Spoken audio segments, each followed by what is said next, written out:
민수기는 그 책 제목대로 백성의 수를 기록한 책, 백성민 셀수라는 뜻을 갖고 있죠. 백성의 수를 기록한 책. 그래서 인구 조사가 그 무엇보다 중요하고, 인구 조사를 시작으로 민수기 1장이 시작이 되고요. 그리고 민수기 26장, 오늘 저희가 읽었던 26장에서 제2차 인구 조사가 있습니다. 그래서 이 인구 조사에 담겨 있는 어떤 메시지, 의미들을 잘 발견하는 것이 이 책을 읽을 때 굉장히 중요합니다. 1차 인구 조사 때는 막 출애굽을 한 출애굽 1세대들의 인구 조사를 했고요. 지금 26장에서 하는 제2차 인구 조사는 출애굽 1세대가 다 죽고 그 2세대에, 그래서 가나안 땅에 들어갈 수 있는 2세대의 인구 조사를 한 것입니다. 그 인구 조사를 이렇게 비교해 보면 딱 견적이 딱 나오시죠? 예, 이게 견적이 딱 나오는데 1차 인구 조사 때 인구가 전체가 60만 3,550명이에요.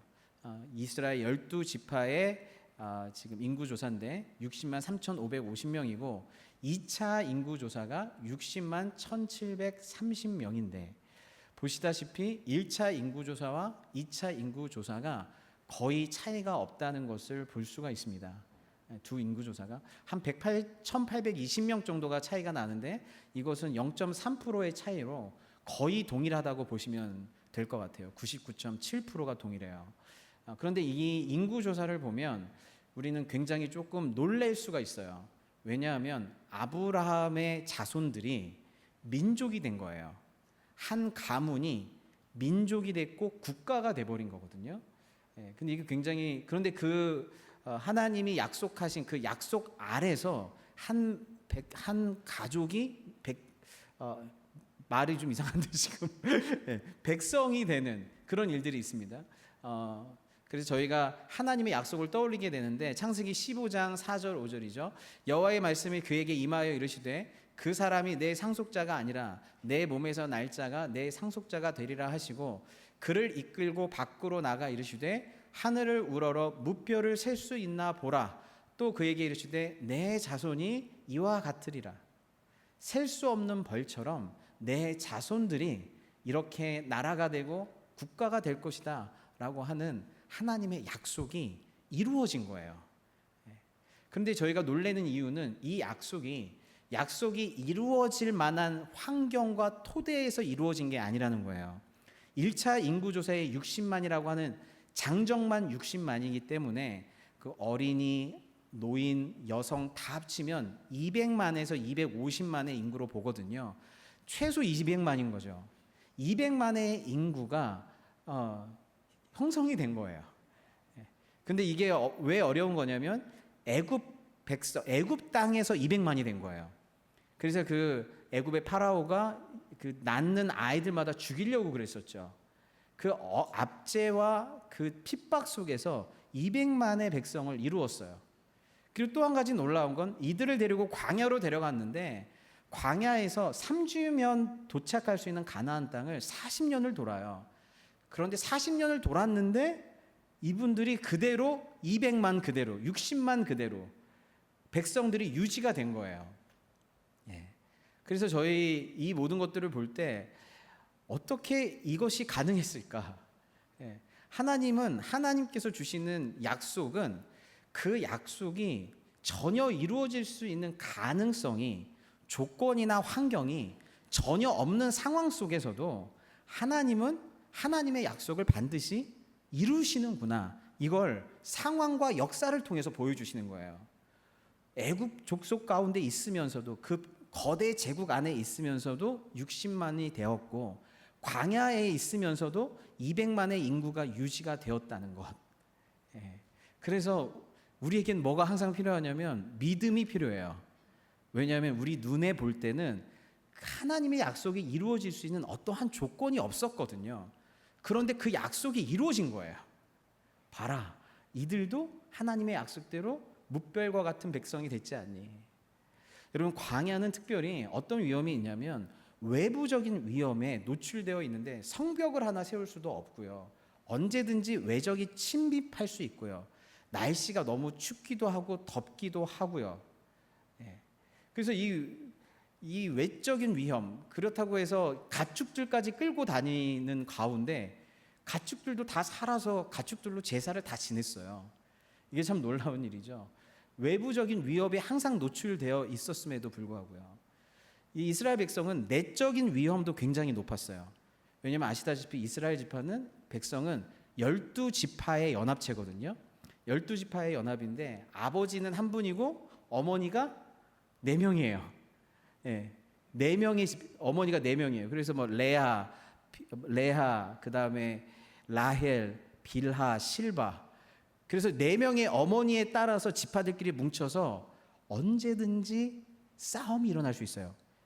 그래서 저희가 좋게 말해서 지파지 사실은 12조직인 거예요. 뭐 12조직이 모여 있어요. 언제든지 수틀리면 야 레아 파들 와, 아니면 라헬 파들 와, 그래서 한번 붙자. 그래서 언제든지 그 안에서 파국으로 치달을 수 있는 내적 분열의 요소가 너무나 많은 곳이 이스라엘 백성이에요. 4명의 어머니에 12지파가 모여 있었는데 그 안에서 내분이 일어나지 않았다는 게 좀 놀랍죠.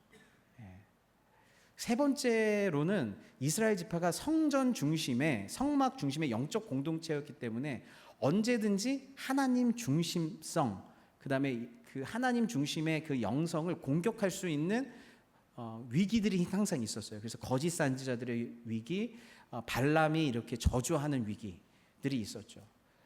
그리고 마지막으로는 문화적인 위기, 세속화의 위기. 그래서 이스라엘 백성 안에 항상 애굽으로 돌아가고 싶었고 애굽의 쾌락의 문화와 먹는 것과 우상 숭배를 항상 그리워하고 있었는데 그것보다 더 심한 모압이 그걸 제공해 줬을 때 거기에 넘어가 버렸죠. 그래서 이스라엘 백성 안에는 항상 외적인 위협이 있었고 내부적 분열의 위험 요소가 있었고 문화적인 위험 요소가 있었고 또한 그 안에 이단적인 아니면 영적인 공격의 요소로 항상 노출되어 있었는데 항상 그런 위기 가운데 있었는데 이스라엘 백성이 시간이 지나면서 내성이 생기거나 힘이 생긴 게 아니라 그 위기가 있을 때마다 넘어지고 실패하고 부족한 모습들을 계속 보여준 것이죠. 그래서 이스라엘 백성이 감정적으로 그래서 이 모든 위기가 이스라엘 공동체 자체를 해체시킬 수도 있었던 그런 위기였음에도 불구하고 이스라엘 백성들이 또 심지어 잘 대처하지도 못했죠. 이스라엘 백성은 이러한 위기에서 감정적으로 동요했고 믿음 없음을 노출했고 하나님 앞에서 거룩하게 행동하지 못했어요. 감정적으로 동요했고 믿음 없음을 노출했고 하나님 앞에서 거룩함을 드러내지 못했다. 이것이 모세가 흔들렸을 때의 모습이죠.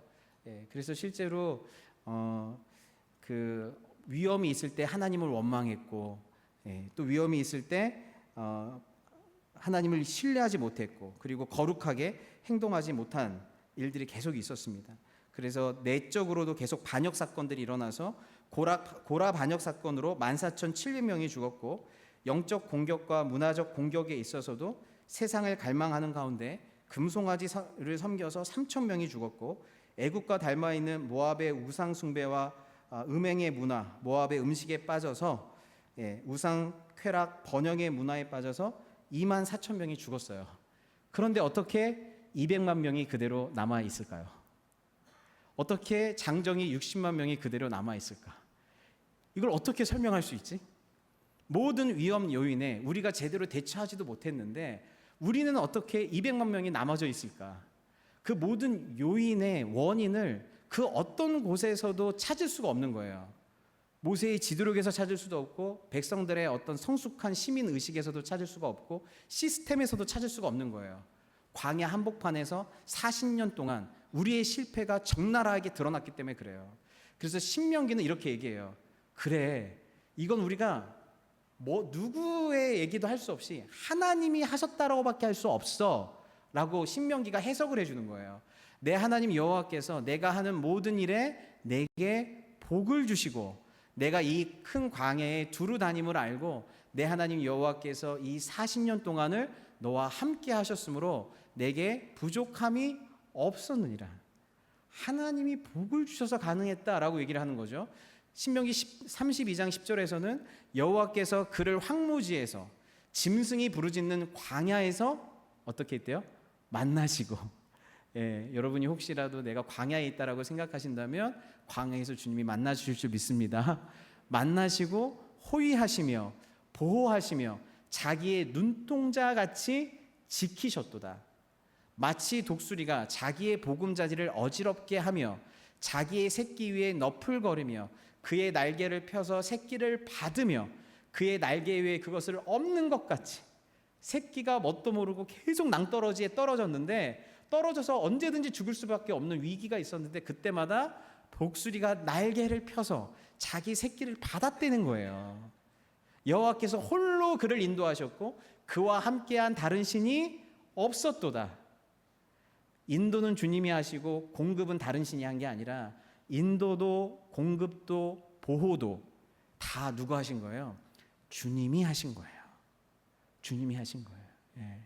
그래서 우리는 이 인구조사표를 보면서 어떤 것들을 발견하게 되냐면, 와, 이스라엘 백성은 정말 발람이 예언했던 대로 복을 받은 백성이구나. 정말 하나님이 특별하게 돌보시는 복을 받은 백성이구나. 징계가 있었지만 이 백성을 향한 하나님의 뜻이 있구나.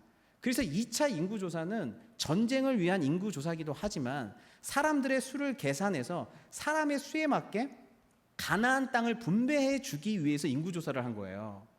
그러니까 결국 뭐예요? 인구조사를 통해서 내가 반드시 너한테 가나안 땅 줄게 라고 하는 하나님의 메시지가 담겨 있어요.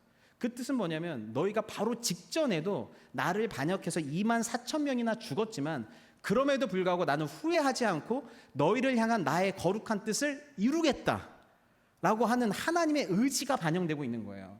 그럼 이스라엘 백성은 하나님의 뜻이 꺾이지 않는 하나님의 약속을 가진 백성인 거예요. 그리고 발람이 저주할 때 주님께서 그걸 막으셔서 여전히 축복된 백성이 되게 하셨고, 이스라엘의 한 별 그리고 한 지팡이가 올 때까지, 예수 그리스도가 올 때까지 하나님께서는 이스라엘 백성을 끝까지 지켜내실 줄을 믿습니다. 그러니까 이스라엘 백성이 여기까지 온 이유는 결국 하나님께서 주신 그 네 가지 복, 그 복 때문에 여기까지 온 거예요. 여기까지 온 거예요. 예. 여러분, 제가 가만히 보니까 기독교 역사에서도 마찬가지로 이 이스라엘뿐만 아니라 하나님의 교회와 기독교가 지금까지 올 수 있었던 요인도 똑같은 복이에요. 여러분, 이 기독교는 사실은 많은 사람들이 기적처럼 여기는 게, 나사렛에서 30대 청년이 죽었는데 그를 추앙하는 종교가 지금까지 만연하여서, 그것도 로마의 중심부에서 그런 일이 로마의 압제 가운데 있었는데 로마를 뒤집고 이 기독교가 퍼진 거에 대해서 굉장한 기적으로 보고 있어요. 어떻게 이런 일이 가능했지? 어떻게 이런 일이 가능했지? 기독교는 외적으로 굉장히 많은 공격을 받아왔어요. 굉장히 핍박을 많이 받아왔는데 그 수 없는 외적 공격에도 불구하고 카타콤이라도 들어가서 이 기독교가 끝까지 살아남는 거예요. 기독교가 다 전멸해서 마치 엘리야가 나만 남았습니다라고 생각했던 그 상황 속에서도 남은 자들이 항상 존재했어요. 진짜 주님을 제대로 믿는 하나님의 백성들이 항상 존재했어요. 외적 위험이 그렇게 많았음에도 불구하고 기독교 역사를 돌아보면 그 안에 내적인 분열이 엄청 많아요. 여러분 아시다시피 저희가 교단이 또 얼마나 많고 교단끼리 또 싸움도 얼마나 많이 했고 그래요. 내적인 분열이 굉장히 많았어요. 근데 그럼에도 불구하고 복음적인 기독교가 계속 살아남았어요. 이단의 공격, 마귀의 공격도 정말 많았어요. 교회 안에서 얼마나 이단 사상이 많은지, 초대교회 때부터 이단, 거짓 선지자가 들어와서 중간중간마다 가짜 교회 세우고 가짜 기독교 만들어내고 이단의 핍박과 이단의 저주가 계속 따라왔어요. 그리고 이 시대의 풍조도 마찬가지죠. 계몽주의, 모더니즘, 포스트 모더니즘, 그 모든 이 세계의 사상 풍조들이 이성이 날카로울 때는 그 이성으로 기독교의 진리성을 공격하고, 해체된 이성은 해체된 이성대로 기독교의 전통과 공동체성을 깨트리고, 모든 칼날들이 기독교를 깨부시는 쪽으로 초점이 맞춰져 있었어요. 모든 사상과 이런 것들이. 그럼에도 불구하고 기독교가 살아남는 거예요. 기독교의 세속화에 대한 공격도 엄청나요. 아까 얘기했던 대로 모압의 공격처럼 세속화의 공격, 교회 안에서 자본주의, 만모니즘, 이상한 신비주의 같은 게 들어와서 번영 신학과 막 이런 교회로 교회 안에 만모니즘이 들어가고 이런 일들이 막 있었어요. 그런 것들이 지금도 막 있어요. 그럼에도 불구하고 어떻게 교회는 지금까지 하나님의 교회는 복음적인 하나님의 교회는 지금까지도 존재할 수 있는가? 그게 왜 그럴까요? 하나님이 특별히 돌봐주시는 복이 있었고 하나님의 약속, 이 교회 가운데 하나님의 약속이 있고 그리고 이 교회가 세상의 복이 되라고 하는 사명을 주신 복이 있고 예수 그리스도께서 이 교회를 다스리시기 때문에 교회가 존재하는 줄 믿습니다.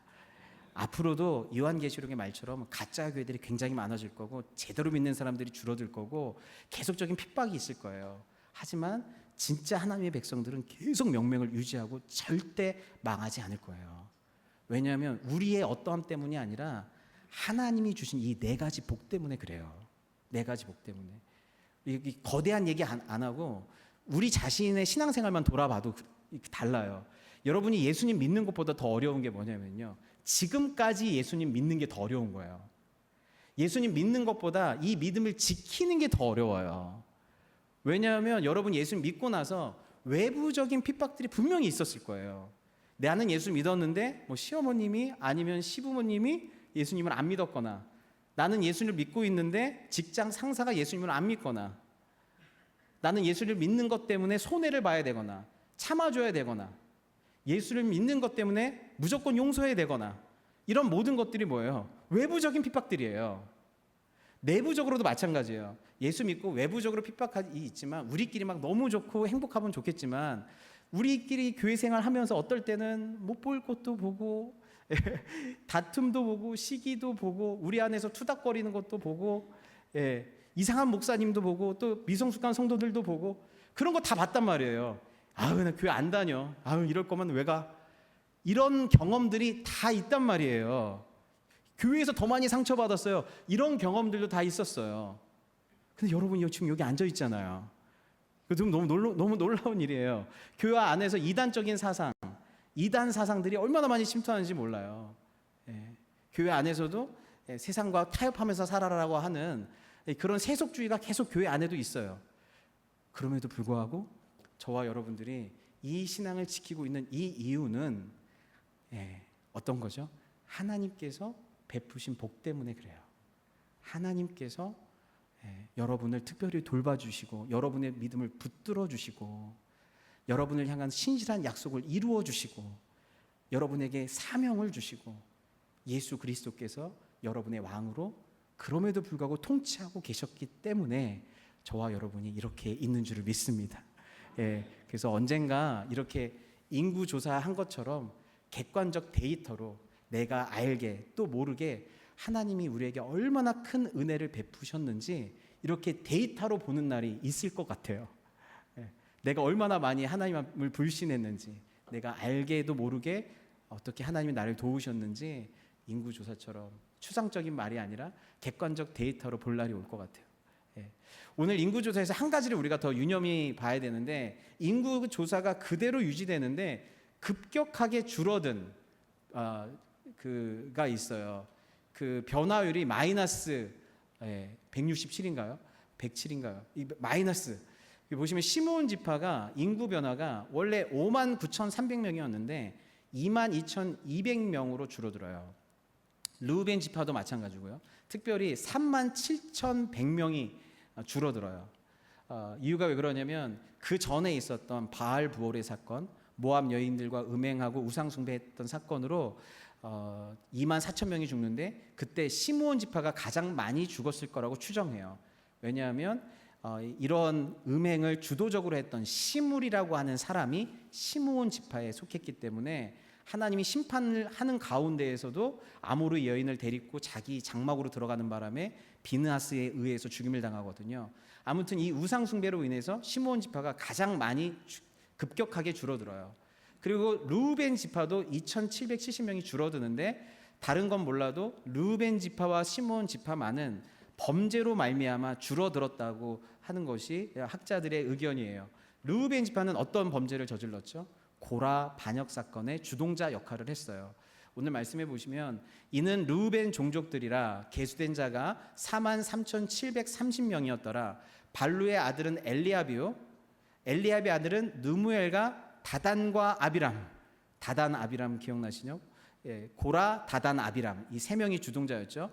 이 다단과 아비람은 회중 가운데서 부름을 받은 자들이니 고라의 무리에 들어가서 모세와 아론을 거슬러 여호와께 반역할 때에 땅이 그 입을 벌려서 그 무리와 고라를 삼킴에 그들이 죽었고 당시에 불이 250명을 삼켜 징표가 되게 하였으나 고라의 아들들은 죽지 아니하였더라. 고라 반역 사건은 고라라고 하는 레위 자손, 고앗 지파에 있는 고라가 왜 아론만 제사장 역할을 하냐? 우리도 제사장 역할을 한다. 그리고 왜 모세만 지도자냐? 르우벤, 다단과 아비람 너희들도 지도자 할 수 있는 거 아니냐라고 해서 가장 대대적으로 반역 사건을 조직적으로 일으킨 사건이에요. 그래서 이 반역에 가담한 지도자들만 250명이에요. 가장 대대적인 반역 사건을 이끌었을 때 고라라고 하는 사람을 주축으로 다단과 아비람이 함께 이 반역 사건을 일으켰는데 11절 말씀이 주목해야 될 필요가 있어요. 고라의 아들들은 죽지 아니하였더라요. 가장 주동자 역할을 했던 고라의 자손들이 가장 먼저 죽었어야 했는데 다른 다단과 아비람의 식구들은 다 죽었는데 250명의 지도자들도 다 죽었는데 고라의 아들들은 죽지 아니하였대요. 왜 그러지? 왜 이들은 안 죽었을까? 예. 민수기 16장에 답이 있는데요. 16장의 말씀 보면 모세가 이렇게 얘기해요. 이렇게 하라. 너 고라와 내 모든 무리는 향로를 가져다가 내일 여호와 앞에서 그 향로에 불을 담고 그 위에 향을 두라. 그때 여호와께서 택하신 자는 거룩하게 되리라. 레위 자손들아 너희가 너무 분수에 지나치느니라. 뭐라고 얘기하냐면 모세가 그래요. 하나님이 내일 회막 앞으로 향로를 들고 그 분향을 하는 건 제사장이 하는 역할인데 니네가 다 제사장 되고 싶어 한다니까 250명 다 고라와 함께 향로를 들고 회막 앞에 서라라고 얘기한 거예요. 근데 이들이 그 다음 날에 불에 타서 다 죽었거든요. 근데 향로를 서라고 하는데 하나님이 이때 여기에 뭐라고 그러냐면 내일이라고 그래요. 내일 여호와 앞에 그 향로에 불을 담고 그 위에 향을 둬서 하나님 앞에 쓰라 그래요. 내일이라는 뜻은 뭐냐면 하루의 기회를 준 거예요. 돌이킬 수 있는 하루의 기회를 준 거예요. 예. 그런데 이들이 바로 서라 그러면 바로 죽였을 거예요. 근데 하루의 기회를 줬어요. 그리고 그 다음날 내일이 왔어요. 내일이 왔는데 모세가 회중에게 말하여 이르되 이 악인들의 장막에서 떠나고 그들의 물건은 아무것도 만지지 말라. 그들의 모든 죄 중에 너희도 멸망할까 두려워하노라 하매 무리가 고라와 다단과 아비람의 장막 사방을 떠나고 다단과 아비람은 그들의 처자와 유아들과 함께 나와서 자기 장막문에 선지라. 예. 고라는 어디 갔어요 지금? 250명과 함께 회막 앞에 향불 들고 서 있고요. 지금 다단과 아비람은 난 거기 안 가. 난 내 장막을 지킬 거야 이런 거예요. 그러니까 주님이 뭐라고 했냐면 다단과 아비람과 고라의 장막에서 다 떠나라고 얘기한 거예요. 그랬더니 땅이 그 입을 열어 그들과 그들의 집과 고라에게 속한 모든 사람과 그들의 재물을 삼킴에 그들과 그의 모든 재물이 산채로 스올에 빠지며 땅이 그 위에 덮이니 그들이 회중 가운데 망하니라. 근데 여기에서도 하나님이 기회를 주셨죠. 어떤 기회를 줬어요? 모세가 회중에게 말해야 돼. 이 악인들의 장막에서 떠나라. 고라 다단 아비람의 장막에서 다 떠나라. 왜냐면 거기가 무너질 거니까.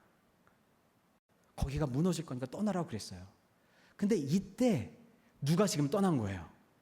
고라 다단 아비람의 장막 사막을 사람들이 다 떠났는데 누구만 서 있어요 지금? 다단과 아비람의 자손들만 서 있어요.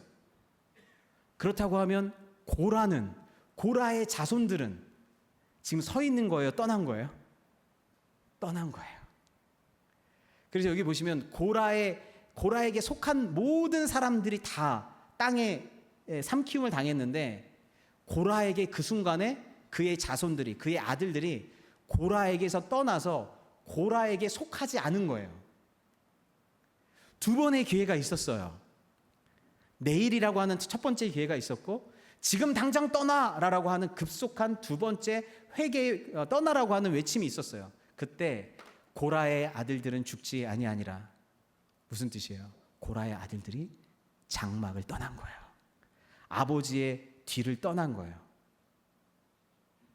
악인의 꾀, 죄인의 길, 오만한 자의 자리에서 떠난 거예요. 그리고 나서 이 고라의 자손들이 어떻게 됐냐면요, 나중에 하나님을 찬양하는 자들이 돼요. 하나님을 오래오래 찬양하는 자들이 돼요. 여기 말씀해 보시면, 역대기 상에 보시면 6장에 언약궤가 평안을 얻었을 때에 다윗이 여호와의 성전에서 찬송하는 직분을 맡긴 자들, 아래와 같았더라. 솔로몬이 예루살렘에서 여호와의 성전을 세울 때까지 그들이 회막 앞에서 찬송하는 일을 행하되 그 계열대로 직무를 행하였더라. 하나님을 원망하는 자들이 뭘로 바뀌었냐면요, 하나님을 찬양하는 자, 성전에서 회막에서 하나님을 찬양하는 자들이 돼요. 성전 찬양대로 바뀌어요. 그래서 고라의 자손들이 시편을 11편이나 져요. 모세도 시편이 하나밖에 없어요, 시편에. 근데 고라의 자손들이 시편이 11편이나 있어요. 대표적인 시편 중에 시편 46편이 있어요.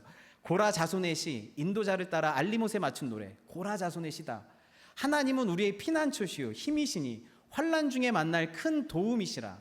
그러므로 땅이 변하든지 산이 흔들려 바다의 가운데 빠지든지 바닷물이 솟아나고 뛰놀든지 그것이 넘침으로 산이 흔들릴지라도 우리는 두려워하지 아니하리로다. 한 시내가 있어 나누어 흘러 하나님의 성 곧 지존하신 이의 성소를 기쁘게 하는도다. 이 시편의 말씀을 읽고 종교개혁을 한 마틴 루터가 내 주는 강한 성이요, 이 찬송가를 지었어요. 이 찬송시를 읽고 찬송가를 지었어요. 하나님을 두려워하지 않았어요. 그런데 이제 어떤 사람이 됐어요? 고라 자손들이 하나님만 두려워하는 사람이 됐어요. 천지가 다 무너져도 괜찮지만 하나님을 두려워하는 사람이 됐어요. 하나님을 예배하는 자가 됐어요. 그리고 이 사람들을 따라 사람들이 함께 하나님을 예배하기 시작했어요. 그들은 단지 위험에서 피한 것이 아니라 고라의 자손들이 회개의 열매를 맺고 있는 거예요. 불평하는 자가 아니라 하나님을 예배하는 자가 됐다는 거예요. 고라 자손들이 아까 얘기했다시피 대대적으로 공동체를 깨는 일을 했거든요. 그런데 고라 자손들이 시 중에 하나가 42편이에요. 고라 자손의 맞쓰길, 교훈, 지혜라는 뜻이에요. 고라 자손이 백성들에게 지혜를 주려고 지은 시라는 뜻이거든요. 이 지혜가 뭐냐면, 하나님이여 사슴이 시냇물을 찾기에 갈급함 같이 내 영혼이 주를 찾기에 갈급하니이다. 내 영혼이 하나님 곧 살아계시는 하나님을 갈망하나니 내가 어느 때에 나아가서 하나님의 얼굴을 배울까? 사람들이 종일 내게 하는 말이 내 하나님이 어디 있느냐 하오니 내 눈물이 주야로 내 음식이 되었도다.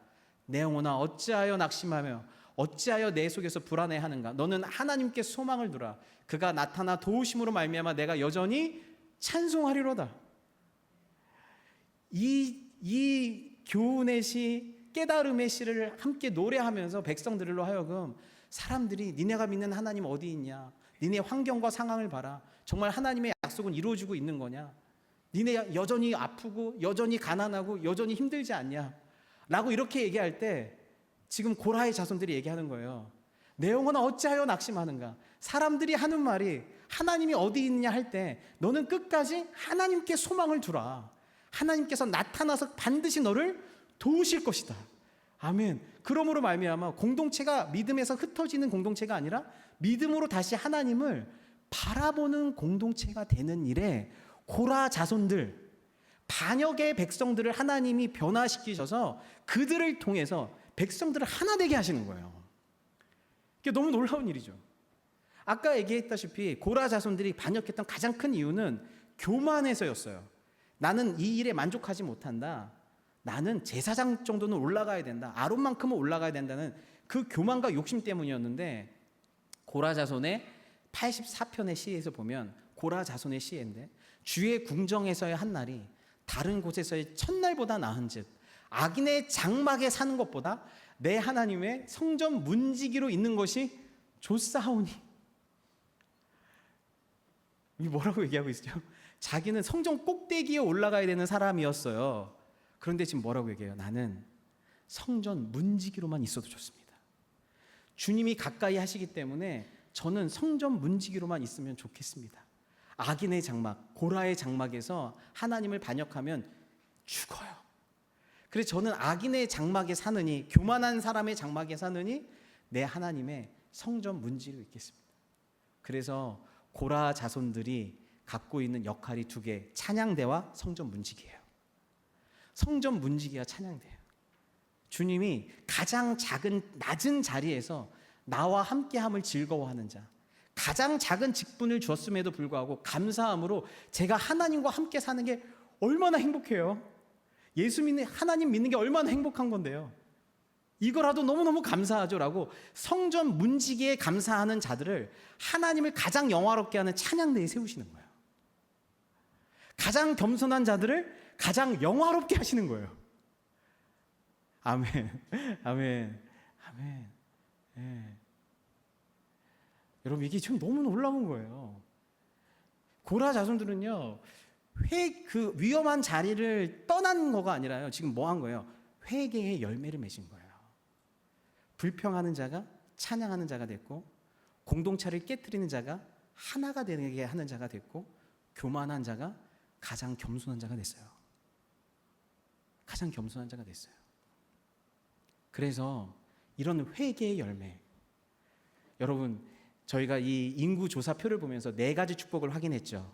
그런데 한 가지 축복이 지금 더 있는 거예요. 한 가지 축복은 뭐예요? 고라 자손들을 보면서 한 가지 축복. 우리는 사로 끝나면 기억 못 하잖아. 좀 그거는 불길하니까. 그래서 우리는 5개로 기억을 해야 되잖아요. 우리의 5번째 축복, 회개의 축복이에요. 회개의 축복. 진정으로 회개했더니 너무너무 아름다운 회개의 열매를 맺는 거예요. 회개의 열매를 맺는 거예요. 그래서 반역의 자손이었던, 반역의 상징이었던 고라가 회개의 상징이 돼버렸어요. 변화의 상징이 됐어요. 그래서 고라 자손의 시, 고라 아들들은 죽지 아니하였더라. 회개하여, 회개의 아이콘이 되어 이제 고라라는 말을 하면 시편이 먼저 떠오르는, 반역자였지만 하나님을 노래함으로 바뀌는 시편이 떠오르는 그런 놀라운 회개의 열매를 맺는 저와 여러분이 됐으면 좋겠습니다. 여러분 저희들의 신앙생활은요, 단 한 사람도 완벽하게 살았다가 완벽하게 갔더라가 아무도 없어요. 다 이스라엘 백성처럼 외부의 핍박, 내부의 위험, 문화적 공격, 이단의 공격, 영적 공격 속에서 우리가 얼마나 제대로 대처한 적이 있겠습니까? 하지만 우리는 언제 어떻게 여기까지 왔나요? 회개하면서 여기까지 온 거예요. 우리 신앙생활의 모든 역사는 다 회개의 역사예요. 회개해서 예수 믿었고, 회개하면서 변화됐고, 회개하면서 지금 이 순간이라도 있는 거예요. 그리고 결국 계속적으로 우리가 하나님 앞에 내밀 열매도 완벽의 열매가 아니라 회개의 열매인 거예요. 하나님, 전 부족했지만, 용서의 열매 없었지만, 교만했지만, 원망하는 자였지만 하나님 절 붙드시고 복 주셔서 이렇게 회개의 열매로 나아갑니다. 저희들의 찬양을 받아 주옵소서. 기도하겠습니다.